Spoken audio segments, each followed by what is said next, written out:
Are you looking for killer graphics, a great logo, a promotional video, or even the coolest animations? Well, look no further than Kendall Peters Designs. Affordable work with that creative flair that you always need in your designer. Let Kendall Peters Designs make your product or service sparkle. Go to www.kendallpeters.com. That's KENDLEPETERS.com. KendallPeters.com. She'll make your business look fantastic.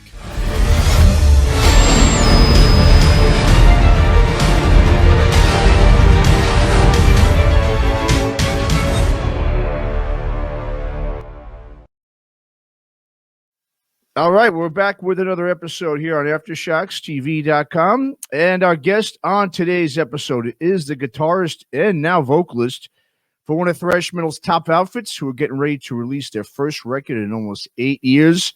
From Evile, we've got Old Drake with us today. What's going on, man? How you doing? Thanks for coming on. I'm not bad, thank you. Thanks for having me. Yeah, absolutely. Well, the new Evile record, man, I mean, Hell Unleashed, it comes out April 30th on Napalm Records. It's your guys', as I said, first record in almost 8 years since 2013's Skull. And I guess the first question that fans want to know is, I guess, how come it took so long? It's been almost 8 years. I guess, just fill us in, I guess, on what's been going on in the Evile camp for the last, 7, 8 years or so. Yeah, it's been slightly complicated because we did our last album in 2013, the Skull album, and I left in 2013 for 5 years. And the band didn't really do any new music in that time. There was still a band, they did a few gigs here and there, but just no music came out. So I rejoined in 2018, and my goal was to get an album out as soon as possible because 5 years is too long. And I started writing the album. I got the album finished, and then it was just a case of waiting for the vocals and the lyrics, but it never came. We waited for about a year with Matt, and Matt just didn't have the time. He's got 3 kids, full-time job, and it just didn't happen. So it eventually fell to me to do them, and then Matt left. And then it was just a case of, look, we're still going to do this. Let's carry on. And that's why it's taken so long. Okay. Makes a lot of sense, man. Well, yeah, you just hit upon it, of course. Yeah, I mean, the biggest change, obviously, on this record compared to previous ones is that your brother Matt's no longer in the band. And obviously, he's been the voice of the band, for so long. But now you've taken over vocals. You've got Adam Smith now comes in from Riptide, who's playing on rhythm. So I guess tell us a little bit about the addition of Adam and why he was, sort of the logical choice to replace Matt. It came that I was going to be the new singer, lead a rhythm guitarist, and we didn't know anyone. We literally didn't know anyone who could do the job because, we're like, late 30s, and we don't want to get on, learn all the songs, and spend a few years like getting to know them. We didn't have time for that anymore, and we wanted to get someone we know and someone who was local to us. I never thought Adam doing it because he's in a band, and that's what he does. And I didn't would be interested, but he just jumped at the chance, and he kind of saved it really because there wasn't anyone else who would have been able to do it. We'd have had to find someone who was miles away, and but Adam is a really relaxed, chilled out guy, so it's a good mix. Okay. Oh, well, it really is. I mean, like I said, it's a phenomenal record, man. It's still got the super brutal, thrash metal elements that you guys are known for. And even with your vocals, I mean, vocally, it sounds similar to Matt. You guys have a similar sort of voice. I think yours is a little bit more lower toned than his was, in my opinion. And the only difference I hear really musically on the record is that you've kind of gotten rid of some of the melodic and clean vocal, slow tempo tracks like Tomb, that was on Skull and In Memoriam, which was on Five Serpents' Teeth. So no longer are you guys playing that kind of stuff. Was there any particular reason you kind of decided to refrain from those sort of more melodic tracks this time around? I think because I've always been a fan of the more aggressive side of thrash, you know, like the old Sepultura stuff. And whenever we released an album, I always wanted a bit more aggression in there, even in the vocals. I mean, that's not knocking Matt in any way. Matt did a great job. But when it came to this album, and because of the 8-year absence of 6 years when we were writing it, we really wanted to make a statement and kind of, I wouldn't say go back to our roots, because what does that even mean? But we wanted to just make it really in your face, just grab you straight from the first second you listen, and just be aggressive as possible. Yeah. So it was just a case of make the riffs fun, make them engaging, never make the songs boring. And when it came to the vocals, it was just, I wanted something that Evile hadn't done before, and that was just aggression. Sure. No doubt. You definitely got the aggression on this record. I mean, so now talk about, I guess, you know, you're now with your new duties being a vocalist. I mean, has it been, I mean, I know you haven't been able to play live yet, but I mean, has it been a smooth, you know, transition or adjustment for you? I mean, is this something that you always wanted to maybe do, was to sing, you know, one day in a band? Is it something that you're really embracing, or is it more like, well, someone needs to sing, so I'm just going to step up and do it? Yeah, it was someone needs to sing. I mean, I've never seen myself as the vocalist of a band. I mean, we did a few gigs where after our bassist Mike passed away, we did a memorial show or two, and I got up and did a few songs. They were actually Sepultura songs as well. Okay. And I enjoyed it, you know, but I never thought anything past that. And when it came to me doing the vocals, because I wanted more aggression in the songs, and I knew I could do that, it just made sense. And it wasn't the first option, because when Matt left, we thought about getting a new singer. And then we just thought about it, and, you know, everyone knows what metal fans are like when it comes to a singer leaving a band, and then they never really welcome the next singer, you know. So we thought, keep a familiar face on vocals instead of a brand new face, and it just made sense, really. Yeah, no, absolutely. You know, and let's talk about the you know, you guys just put out your second single too, called Gore. It just came out. It features actor comedian Brian Posehn. He does some guest vocals on that. Obviously Brian's known, you know, as being one of the biggest, you know, metal guys in Hollywood. Talk about how you guys wound up hooking up with him, and what did he contribute exactly to the track? So years and years ago, someone sent me a screenshot of the Sarah Silverman show, and it was Brian wearing a Enter the Grave Evile shirt. Oh, okay. And I knew Brian Posehn from, you like, the Big Bang Theory and all that, and I was just blown away. So I sent him a message. I think I sent him an email just saying I had no idea you were an Evile fan, and we just got talking. And he actually did backing vocals on our third album on the song Cult. Okay. And we just did the same thing this time, but the problem was, like, it was never meant to be like a headline. It was never meant to be a news item. I literally just emailed him, like, do you want to do some backing vocals on our album? And then, you know, a record label is a record label. They saw that and thought, yeah, let's put featuring Brian Posehn. So everyone's like, I can't hear Brian in the song.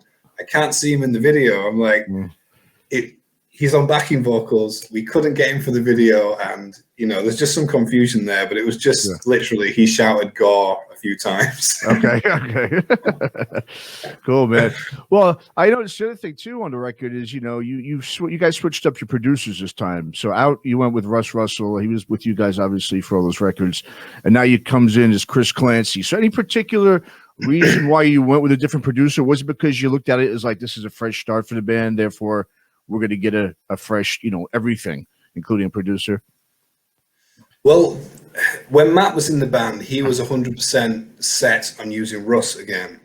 And I have nothing against Russ. He's a a phenomenal producer, and but the timing didn't work. Like, he was refurbishing his studio, and when he said he can work again, it didn't fit with our schedule because I wanted to release the album as soon as possible instead of waiting even longer. Okay. So I was speaking to Andy Sneap, just asking, is there anyone you could recommend? And he recommended Chris Clancy, who I'd never heard of. I didn't know. But he recommended him because he'd been a professional vocalist for 20 years. Okay. And he said, if you're doing vocals on this album, you need someone like him. And I am so, so grateful for Andy recommending him because he saved the album, really. So we were in there for 2 weeks. And the first week, we did maybe 5 songs worth of vocals. And we listened back, and it just sounded like shit. And we were saying, like, what the hell are we going to do? So we just worked on my vocals with Chris, and he showed me some techniques, and I just wasn't getting it, and it wasn't working, and I was completely shitting myself because, like, we're in the studio, we're on a label, we have to release this album, and it sounds like dog shit. But just one day we were tracking some vocals, and I tried something that Chris mentioned, and I just felt everything come out like really well, and it didn't hurt, and it sounded great. And he said, shit, do that again. So I did it again, and we recorded it, and he said, right, that's how you do your sound. You found it. So I'm so grateful for Chris being there, or else it would have sounded like, I don't know, shit. So I mean, essentially, he pretty much helped you find your voice. Is basically what you're saying, right? Yeah, 100%. Okay. I mean, I'm getting some coaching from Melissa Cross at the moment, who's really helping me out. But Chris really set the groundwork for understanding how to do it. So hugely appreciative of him. Very cool. Yeah, no, fantastic. You know, just going back a little bit, you know, we're talking a little bit about the past with Evile. I mean, you guys were, of course, you know, very synonymous with the whole thrash revival in the late 2000s there. And, you know, I mean, even though this is the band's first release, in a while, what's great is that most of those bands, including Evile, obviously, you guys really continue to gain more and more steam with both old and new metal fans. I mean, you know, bands like yourselves, Warbringer, Havoc, Municipal Waste, those are now really big names in the metal world. But when you guys were first started out, I mean, it was a little bit different because a lot of critics and the people in the press obviously were stating that whole movement was sort of like, you know, too much of a replica or a carbon copy of the original thrash movement in the 80s. So when you guys were coming up, I mean, did you have sort of like a chip on your shoulder to, I guess, prove that, you know, you weren't just a replica of those classic thrash bands? Or did you not just give a shit and you just kind of went and did your thing? Because it's really, now, like I said, now I feel like you guys are starting to now be included, you know, amongst the greats. Is no more like, oh, they're a replica of the old thrash thing. You guys are really now part of the whole fold. I honestly don't think we gave a shit when we started, because we started out as a covers band, and that's all we cared about. We were just doing gigs, and then we thought, you know, when we finished playing a Metallica song, everyone's clapping, but we were like, you're not really clapping us, are you? You're clapping Metallica. So eventually we thought, let's try our own music. And we did, and we enjoyed it. But we didn't really have a goal. We just thought, let's record some stuff and do some gigs. And then it started gaining momentum. And I remember even back then, like 2003, 2004, everyone was saying, why are you playing thrash? It's dead. It's a dead genre. No one really listens to it. Everyone listens to Metallica now, but they're not thrash anymore. And like a few years later, when we, you know, got signed to Earache, and Kerrang and all these magazines were saying, oh, thrash revival and all that, those same people were then saying like, oh yeah, thrash is great. We're like, you literally 2 years ago, you were saying thrash is dead. But now, because it's popular, it's cool. But yeah, there was that sense of it became trendy in a way. And I think that's cool because, you know, thrash never went away as far as I was concerned. It was just not in the magazines anymore. So I wouldn't say there was a chip on our shoulder. It was just, we were really grateful to be a part of something that was making more people listen to thrash again, and that's it basically. We're just grateful to be in the position we were and the position we are in. Sure. Yeah. No doubt. You know, I mean, a lot has changed, obviously, you know, since you guys put out Skull in 2013 within the music, you know, industry and the business. I mean, obviously the pandemic, you know, is on top of that is a whole nother, you know, thing upon itself. Now with the Evile, I mean, now you're back here after almost 8 years. You got a brand new record. I mean, do you, like I said, is this sort of a new chapter? Like, are you planning on, you know, touring and releasing more music consistently, or are you just going to take it one step at a time right now and just see how things go? It's definitely, well, we're looking at it like it's square one again. Okay. We're starting as a new band again. So yeah, we'll definitely be doing more albums, and we'll be touring. We're older now, you know, so there's jobs involved, there's kids, there's bills. So a big factor in this is if we'll be able to continue doing it. I mean, for bands who are at a lower level, it's all about being able to afford to do it. Sure. So, you know, the Spotifys of the world does not help the artist. And I wish it was back like in the 80s where people just bought music because the artist could actually survive doing this. But now it's a case of being in a metal band is more of a hobby, which I accept now, but it would be nice if it wasn't a hobby, because it becomes complicated when you have a job. Not a lot of people know that most metal bands do have jobs. They just probably don't like to admit it. And if you have a tour that's going to be 2 months long and you go to your employer and say, hey, can I go on tour for 2 months? They're probably going to say no. Sure. No, of course. Yeah. It's a complicated dynamic, and I just hope that we can continue to do this. And that's why we stress that if people enjoy the new stuff, just consider buying the CD or the vinyl or the digital download, because it really helps bands on labels more than most people know. Yeah. No, I mean, it really does. It's I don't know how, you know, bands can, like you said, even survive, you know, these days. I mean, regardless, I mean, you guys are on a great label, but even being on a great label now doesn't mean anything. It means something, but it doesn't mean what it used to mean, where you, like you said, you could survive. You didn't have to work a full-time job. You could tour, you know, year round, put out records every 2 years and make a living. But obviously, yeah, that's no more, unfortunately. Yeah, unfortunately. Yeah. Well, I mean, I did see that you guys are currently slated for Bloodstock in the summer. But, you know, obviously, and hopefully, you know, fingers crossed that that stays and continue, you know, that show goes on. But in terms of touring, I mean, in an ideal situation, I know you really kind of can't tell right now, but what do you plan on doing for the record as of now? Is it just going to be maybe do the festival thing over the summer possibly, or are you looking maybe do some local shows in you know, the UK or so forth? I mean, what's you guys thinking? Well, if we're pretending that COVID isn't around, our plan would be to do all the festivals, do the UK, do the Europe, get over to North America, South America, get back to Taiwan. We just want to get back everywhere, really. We want to get the name back out there, get these new songs played live, and we want to treat it like we did before. It's just we can't do it to the extent we used to do. I remember I think it was 2010, we did like 170 or 200 shows in 1 year. We did 5 months in North America, and it killed us. I don't even remember those 5 months. Wow. And that's not alcohol related. That's just it's just a blur. I can't remember. Yeah, it's going to be less gigs, but we're still going to try and get out there as much as possible. Okay, very cool. So in terms, I mean, have you guys thought about doing any sort of, I mean, just for now, because we don't know what's going to be happening, have you thought about doing a live stream or anything like that to promote the record right now while you can do something like that?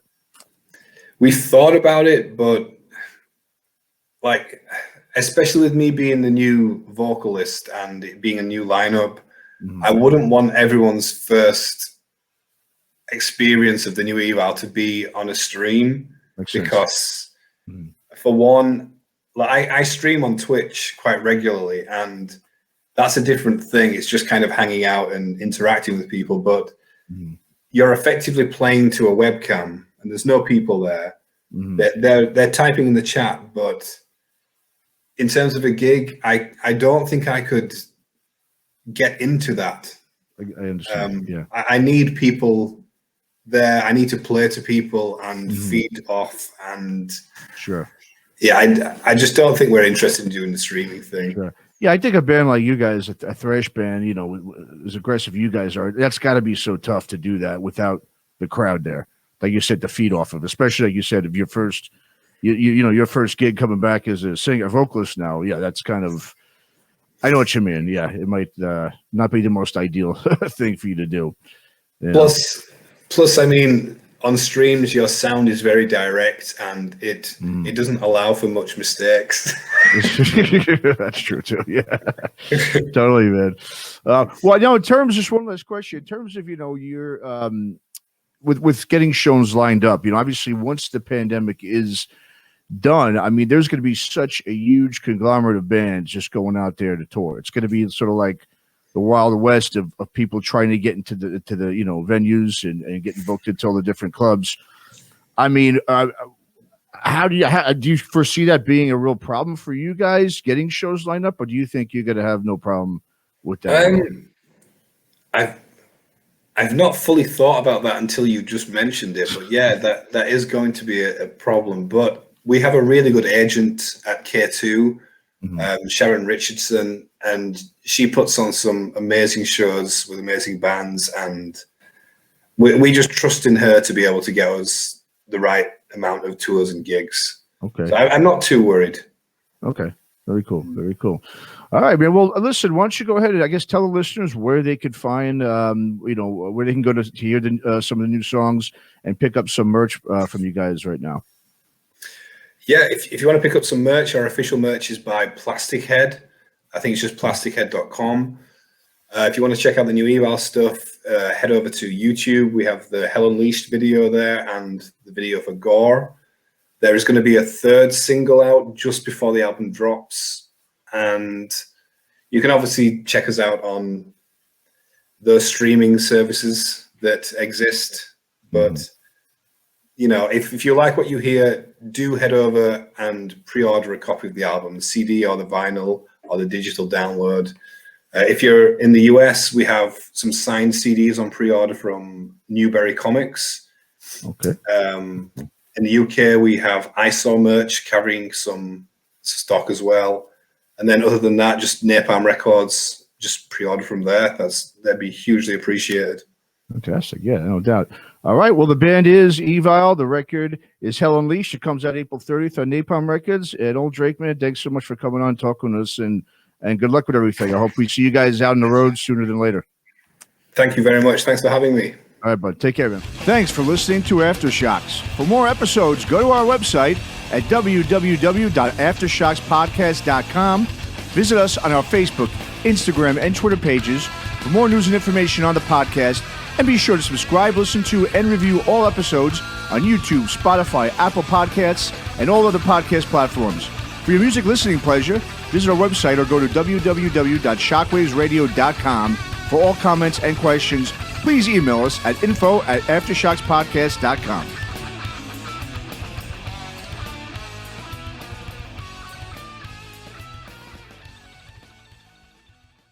All right, everybody, another great interview right here on Aftershocks TV. And before we go, just want to remind you one more time, make sure you get over and subscribe to the CMS Podcast Network, cmspn.com. You can watch, you can listen, you can subscribe to everything that we do, not only us, but the classic metal shows, Shockwave Skull Sessions, Talk to Me. It's all there, one site, get 4 great shows, never have to do anything again but be entertained. So check it out, cmspn.com, cmspn.com, cmspn.com. Until next time, folks.